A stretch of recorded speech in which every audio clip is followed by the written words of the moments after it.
Praise the lord. దేవునికి మహిమ కలుగును గాక. ప్రతిరోజు క్రమం తప్పక వాగ్దానాన్ని వీక్షిస్తున్న ప్రతి ఒక్కరికి యేసయ్య నామములో ప్రత్యేక వందనములు. సబ్స్క్రైబ్ చేసుకుని అనేక మందికి షేర్ చేసి దేవుని మాటల ద్వారా బలపరచండి. దేవుని వాగ్దానము యెషయా గ్రంథము 41వ అధ్యాయము 14వ వచనము. పురుగు వంటి యాకోబు, స్వల్ప జనమగు ఇశ్రాయేలు, భయపడుకుడి, నేను నీకు సహాయము చేయుచున్నాను. Fear not, thou warm Jacob, and a men of Israel, I will help thee. దేవుడు యాకోబుతో, ఒక పురుగు వంటి స్థితిలో ఉన్న నీవు, చిన్న జనముగా ఉన్న నీవు భయపడకు, దేనికి నీవు జడియకు, సహాయము చేయవాడను నేనే. ఒక పురుగు స్థితి ఎలా ఉంటుంది? దానికి ఏమీ ప్రాముఖ్యత ఉండదు. చేతితో చంపివేయవచ్చు, కాలితో నిలిమివేయవచ్చు. ఒక పురుగులాగా బలహీనంగా ఉన్న యాకోబును ఒక పదునైన పళ్ళు కలిగిన ఒక గొప్ప పరికరంగా నిన్ను నియమించుకుంటాను అని 15వ వచనంలో పోల్చడం జరిగింది.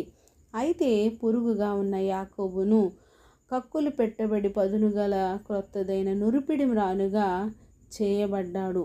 పురుగు చాలా అల్పమైనది. ఒక రాయి తగిలితే అది గాయపడుతుంది. అయితే నురిపిడి మ్రాను ఇది నలగగొడుతుందే గాని తానెప్పుడు నలుగదు. రాయిని పిండి చేయగలదు, రాతిపైనే గుర్తులు పెట్టగలదు. ఈ రెండిటి మధ్య ఎంత వ్యత్యాసం ఉంది? యాకోబు మొదటి స్థితిని, రెండవ స్థితిని చూచినట్లయితే దేవుని సహాయం వలనే అంతటి గొప్ప స్థితిగా మార్చబడ్డాడు. గొంగళి పురుగును చూచినట్లయితే దానిని అందరూ అసహ్యించుకుంటారు. కానీ సీతాకోకచిలుకగా మారిన దానినే అందరూ పట్టుకోవాలని, దాని అందమును చూడాలని ఆశిస్తారు. అదే దేవుని సహాయమునకు మన మనస్సు, మన బ్రతుకు మారి పరివర్తన మనలో కలగాలి. అప్పుడే జీవితంకు ఒక అర్థం కలుగుతుంది. మన పరిస్థితుల కంటే బలవంతులనుగా చేస్తాడు మన దేవుడు. ఆ పరిస్థితులను మనకు క్షేమాధారంగా మలచగలడు.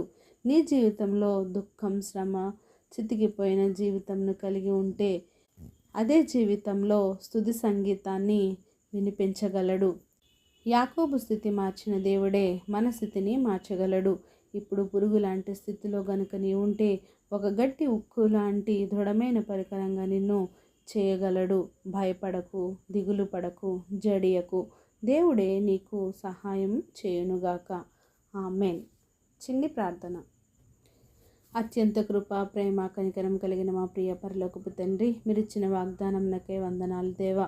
ఎవరైతే ఈ వాక్యాన్ని విన్నారో, వినిన వాక్యాన్ని వ్యర్థముగా విడిచిపెట్టుకోకుండా వారి హృదయగదిలో భద్రపరుచుకొని వాక్యానుసారంగా జీవించే జీవితాన్ని ప్రతి ఒక్కరికి దయచేయండి దేవా. అవును ప్రభా, ఎవరి స్థితి ఎలా ఉందో నాయన, సర్వం ఎరిగిన దేవుడు, వారి స్థితిగతులను మార్చే దేవుడు, వారి స్థితిగతులను తలక్రిందులుగా చేసేవాడు నీవే కదా తండ్రి. ప్రార్థన అవసరతుకున్న ప్రతి ఒక్కరిని సమయంలో జ్ఞాపకం చేసుకోండి. వారి అవసరతలను, అక్కరతలను తీర్చండి. సమస్త ఘనత, మహిమ, ప్రభావాలు మీరే ఆరోపించుకుంటారని యేసుక్రీస్తు పరిశుద్ధ నామమున ప్రార్థించి అడిగి వేడుకొనుచున్నాను మా తండ్రి. Amen. God bless you all.